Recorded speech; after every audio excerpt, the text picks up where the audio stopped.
Good morning, students, or student. It's March 2nd, or 22nd day of World War III, which I've been trying to prevent for the last 50 years. I'm going to reiterate about the science of Astrotheology, which is about how the forces, gravity, electromagnetism, etc., from the celestial bodies, the sun, the planets, other stars, other planets, the galaxy, the whole universe, affect the behavior of mankind. War is caused by celestial influence. And there's a book by Rodney Collin or Rodney Collin Smith, depending where you look, and it's out of print, so if you see one, grab one.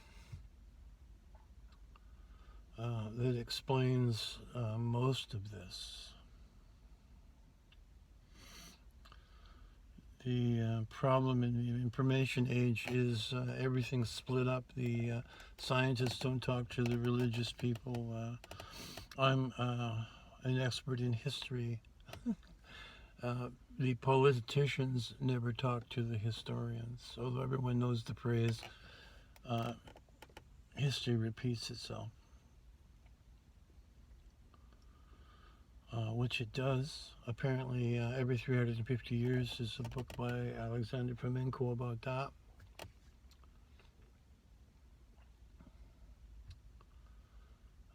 Success, 7 generations. How would we know, really, what happened 350 years ago or 350,000 years ago? The works of Plato and Aristotle, for example, you can buy their books on Amazon, translated from the Greek into English and delivered by drone to your doorstep.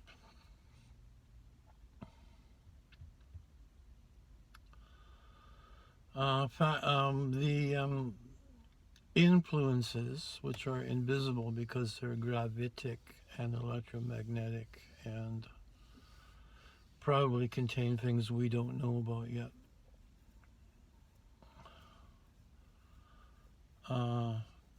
come to and leave the earth through the receiver mechanism for them, which is organic life. A very thin film on the surface of the hard rocky surface of the earth, and without the receptor, according to these theories, these influences would just bounce off the rocks.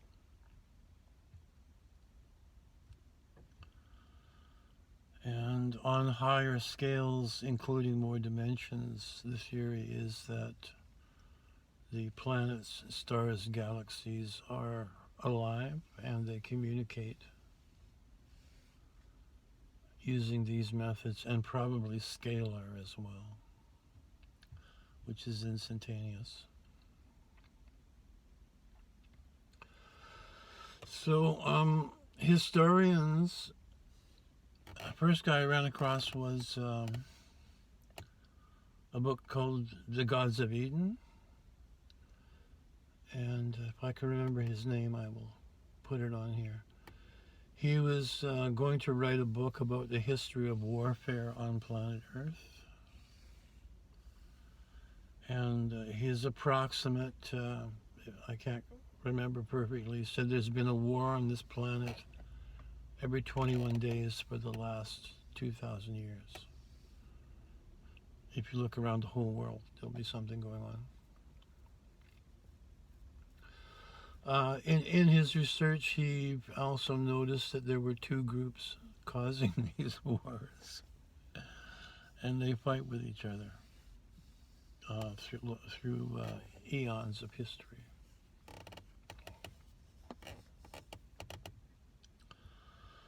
And recently, because I dipped my toe into this arena,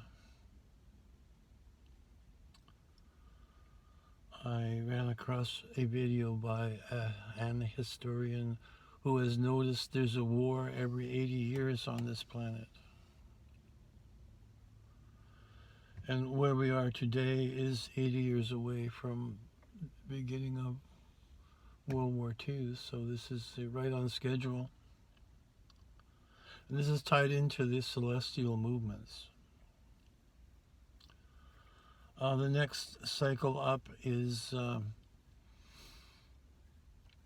every 400 years, Saturn does its closest approach to the Earth, and the effects of Saturn are to enhance dominance. And another man has noticed that his field of expertise is this 400-year cycle, and during this cycle there are weather events like droughts, floods, storms, early freezing, crop destruction, and plagues. And things get so bad, there's usually a regime change because the people are so upset that the government or the king can't handle the situation, that there's a change of government. And this is caused by the approach of Saturn. What it does to people is they get, with this stuff flowing through them, they get antsy. And when you get antsy, you need a target to make you feel better. So, not knowing why I feel antsy, I've decided that you are the problem, and if I club you enough to smash your head into like a pumpkin, I'll feel better. And the people in the two groups I mentioned take advantage of this. This is kept as familial business history. They point out a group who, if eliminated, would be a business advantage for them, and tell the upset people, these are the reason for your problems. These people, they need to be eliminated. And then you have your war, your genocide.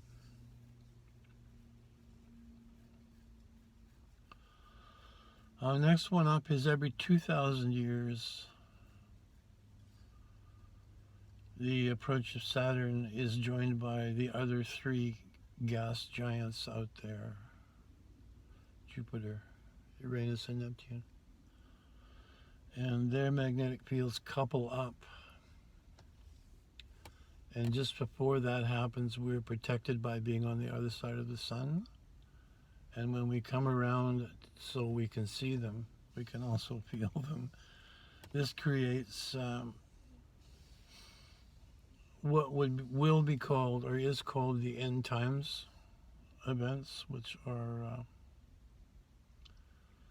volcanoes, the crustal displacement, the crust bursts, and on this side you get a tsunami, which could be 10,000 feet high, going 900 miles an hour, so washing over continents, wiping out civilizations. Also included in that would be electrical storms, freezing temperatures,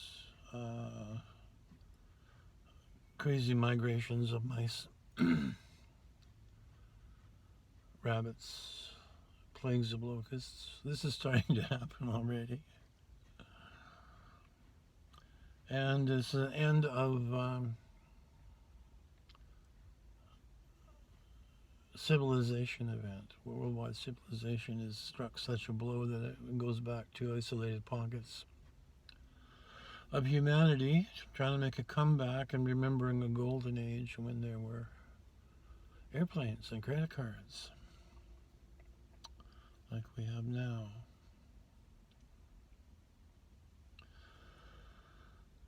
The problem becomes then the Earth is not a stable and safe place, which we'd like it to be, but the reality is it's not. This information is kept by three groups actually. The two groups who use this to control the mob by aligning their needs and principles to these vast events, and the hidden mystery school people who keep this knowledge alive and try to disseminate it, which is what I've been doing since 1972.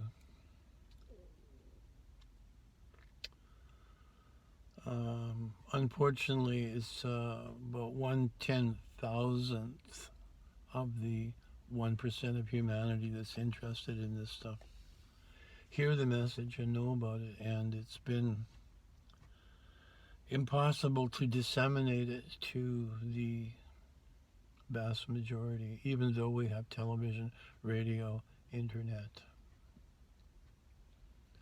cell phones, Starlink, satellite phones, and things like this.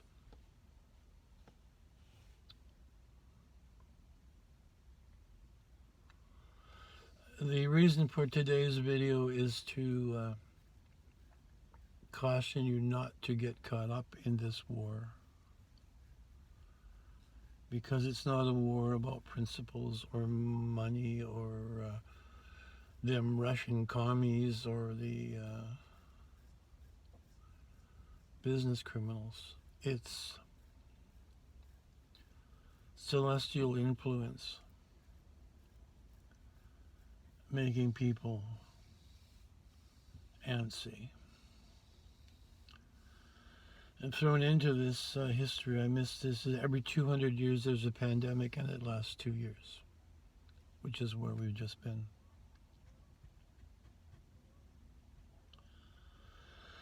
Peter Ouspensky, Russian philosopher and fourth way teacher, said about the Bible that there are 12 levels of meaning in the Bible, and if you know all 12 levels, we can have a discussion about the Bible. So because of the rabid loyalty of Bible people, I'm only going to talk about one aspect, which is the astrotheological part of the Bible, which is the end times section. Whoever was behind that section knew about the conjoining of several of these events causing what looks like end times. And the one that's happening now, which is it's 2022, in October 23rd, 2023 is when this will all come together. So we will have the big 2,000-year conjunction, including the 400-year cycle of Saturn, including the 350 or 400-year changes caused by the approach of Saturn, and the 200 years of plague, 200 years, plague coming in. This is all coming together at once. So this is one of the big ones.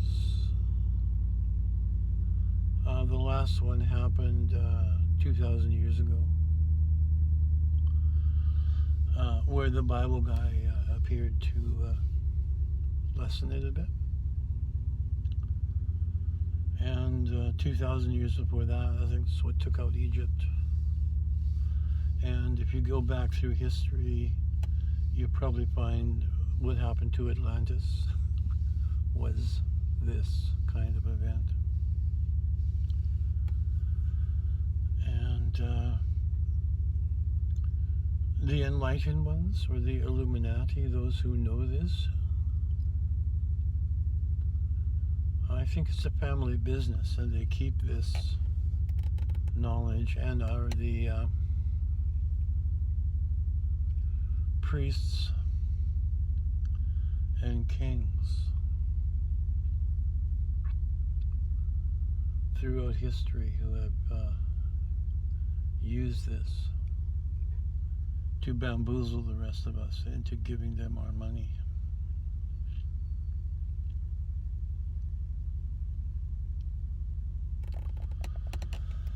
So prepare for what looks like end times, and don't get caught up in the war or political movements or chopping people's heads off.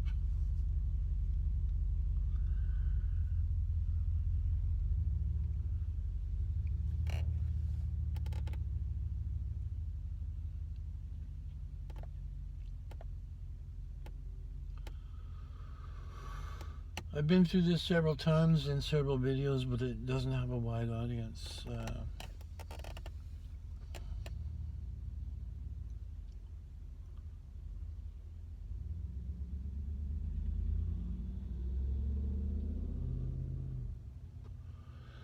The people from India, the guru type people, the type people who talk about the Vedas, say that the physical world is an illusion, and there is no past or future, that everything is like a stack of pancakes. Everything's in the present moment, and that space is a viewpoint, that there is dimension.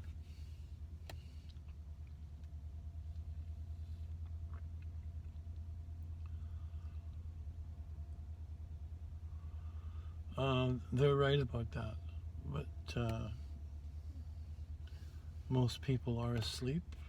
They think they're awake, but they're asleep. The waking state's very little different from the dream state,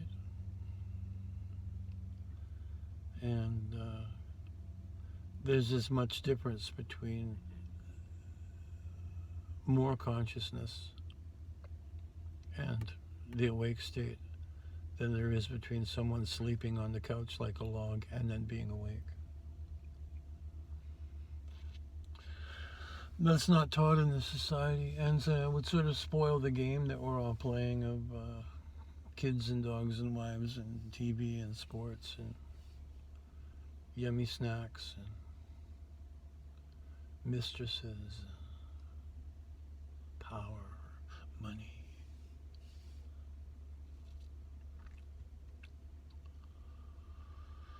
What I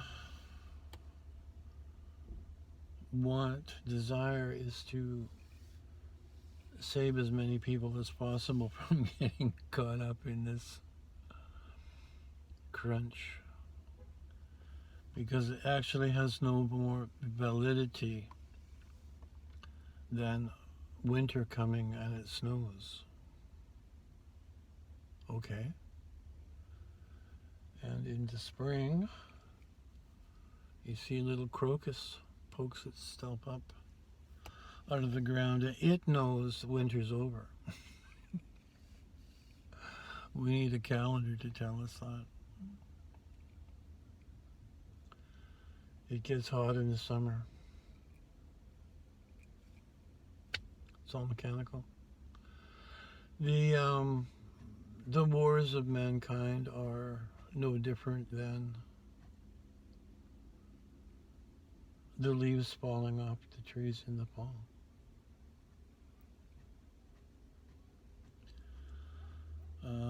Generally, mankind does not know that, and the hidden mystery schools know that.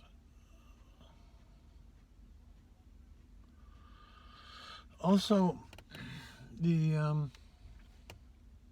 if you're a human,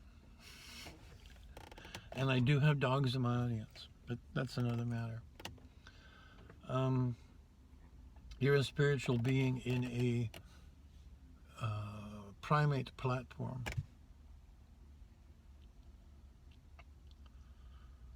So you are affected as the biology of the Earth is by gravities and electromagnetism. The same way all of the plants grow vertically because they're pulled up by the gravity of the moon. They cling to the Earth so they won't get torn up and sent to the moon. To the moon, Alice.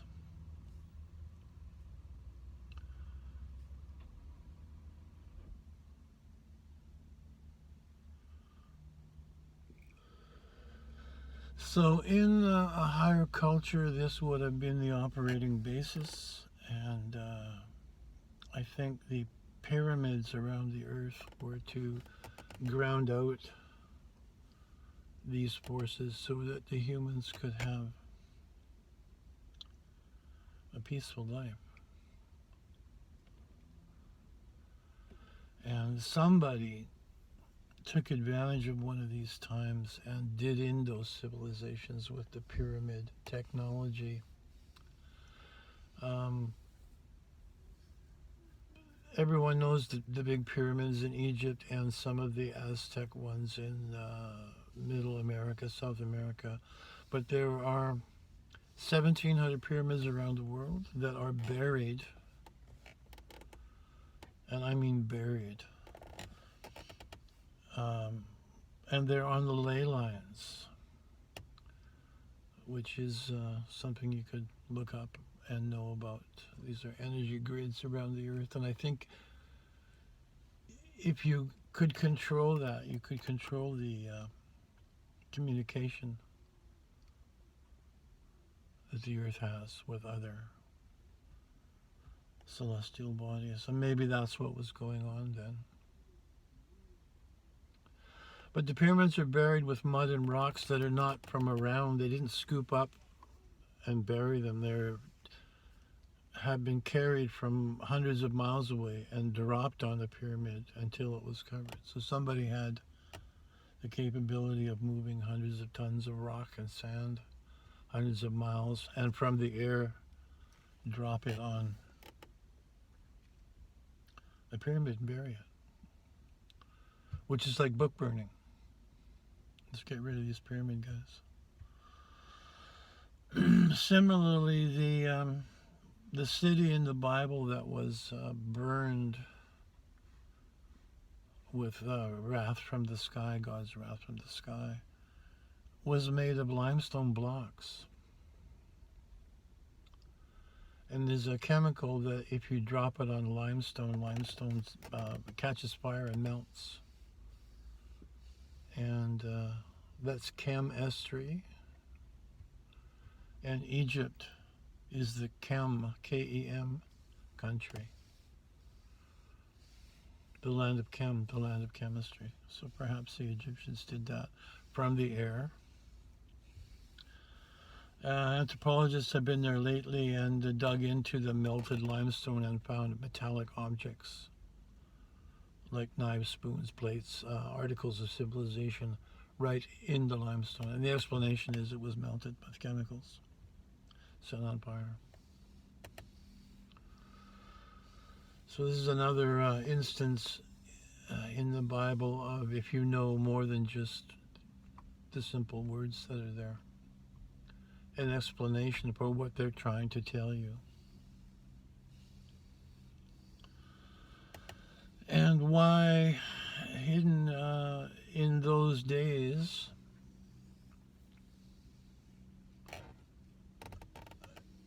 there was a death penalty for knowing this stuff that I'm talking about. It was okay to read the Bible, but it was not okay to teach astrotheology along with it, which was originally in the Bible, taken out. I have a book called The Secret Books of the Egyptian Gnostics. Not the Dead Sea Scrolls, but another bunch of books, 53 of them found in sealed jars that have the parts of the Bible that have been removed in those books, and they're being translated. And the Astrotheology is there. Also, the warning that the Roman Empire had the death penalty for having that information. And they do have it in the Vatican Library. The Aztecs, or South American, the people who were conquered by Cortez, had this information. That's the Real Mind Calendar talks about this. And that was scooped up by Cortez and taken to the Vatican. And one man wrote a book about that, and because the book was kind of an historical book, no one looked at it too closely. And so we do have an original source from hundreds of years ago of someone who was there writing about this.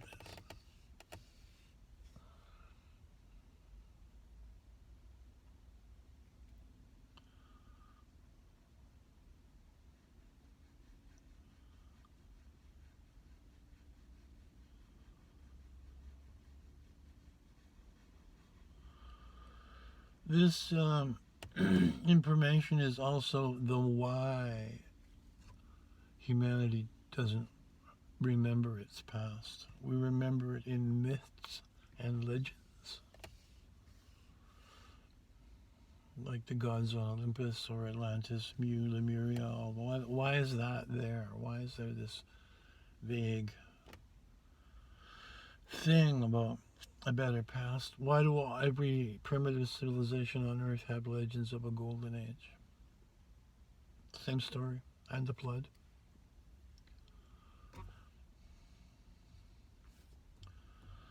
The primitive people running around still in loincloth with bows and arrows and are the descendants of former high culture. And that's what's happened. The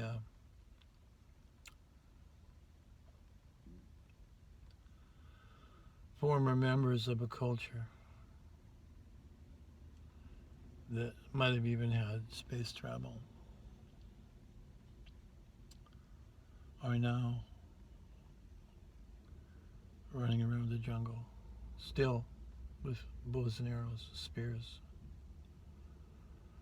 Some pharmacological knowledge.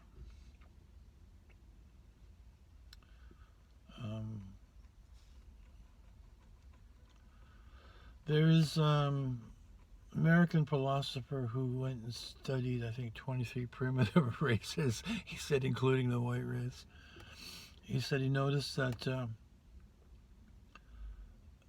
during the decline of a culture, they wind up using one gimmick, and when they lose the gimmick, the culture disappears. And modern examples of this will be the Maoris of Australia have the boomerang, which would take artificial intelligence to create that. That's the one thing they needed down there, where there's very few resources. A weapon that would come back if you missed. No one else has that. They're so good you can just put your hand up in the air and it will come back and hit right in your hand.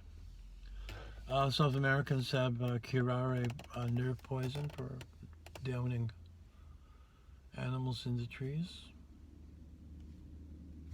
How did they come up with that? The ayahuasca people is chemistry between two completely unrelated plants, and it allows you to access your two higher centers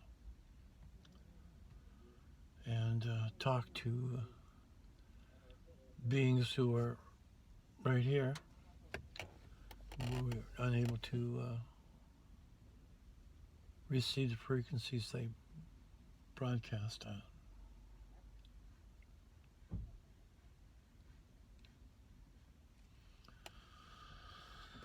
bits and pieces of the past. The pyramids are there. It couldn't be done by us.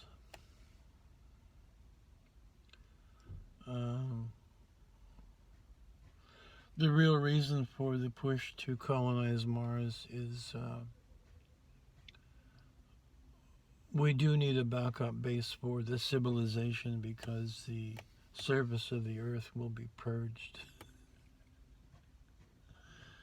And it would be nice to come back with the technology, which could have been what happened in the olden days. People from Mars, the alternate civilization, came back as the sky gods and retaught agriculture and metallurgy, writing, mathematics, because it seems to have come out of nowhere. There was no gradual, it was suddenly agriculture and manipulation of seeds, writing, inventories, astrological knowledge, electroplating.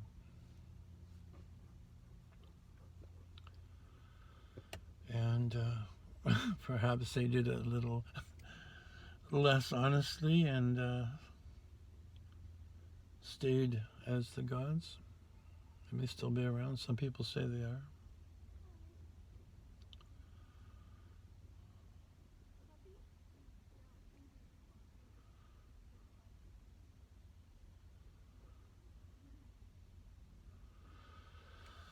But I digress. The main message is don't get caught up in the madness, because the madness is not real. It's justification for feeling uncomfortable and being told the reason for your discomfort is that guy over there with the funny clothing. And if you go and kill him, you will feel better.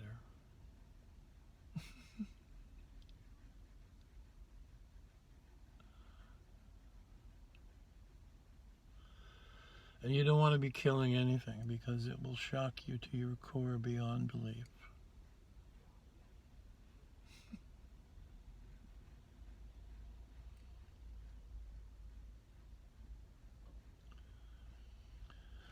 Because life is what we would call sacred, and if you're going to bang the life force out of a living being,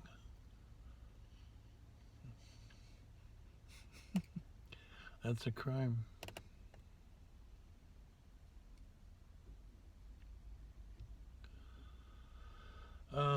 The setup on the earth is that food just pops out of the ground or grows on trees.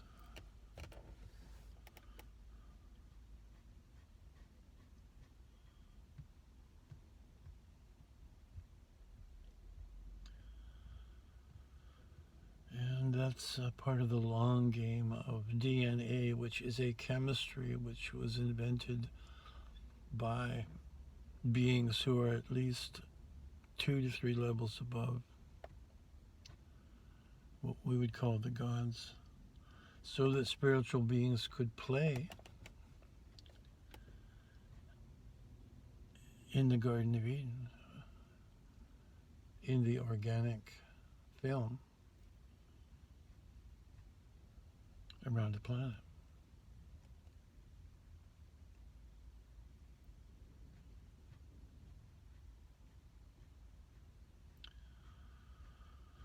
And that whole arena is something that has never been fleshed out.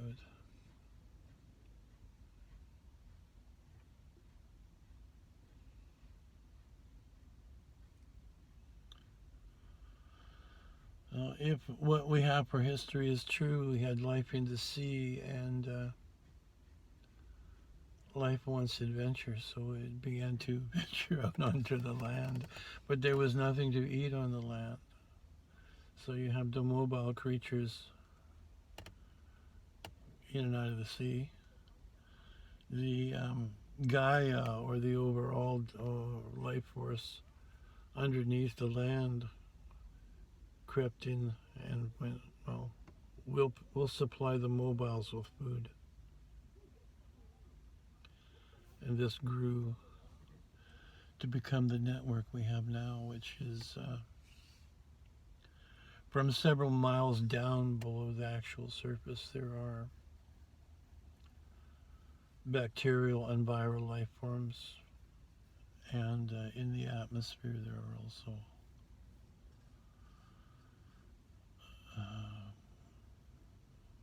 birds, insects, and ephemeral beings which have been seen from the space station. Kind of like, they look like angels. They look like they're winged beings. They're transparent, whitish, flying around about 60 miles up.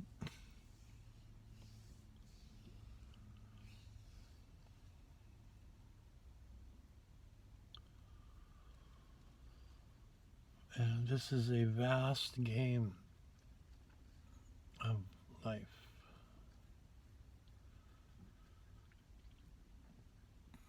And that's why we keep coming back after the disasters. We have to rebuild up.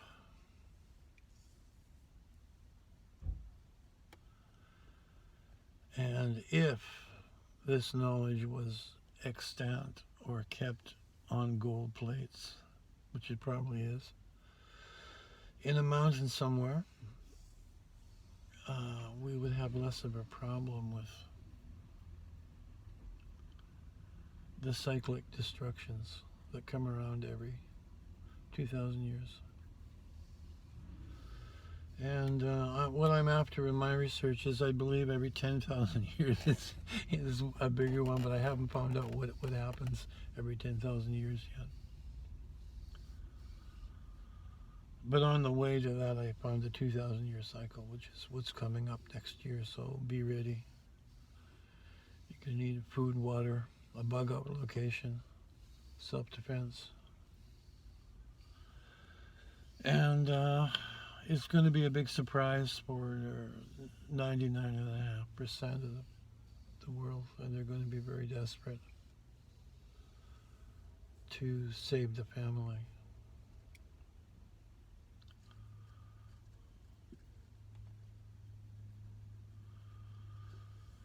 So if you've made it this far, make sure that's not you.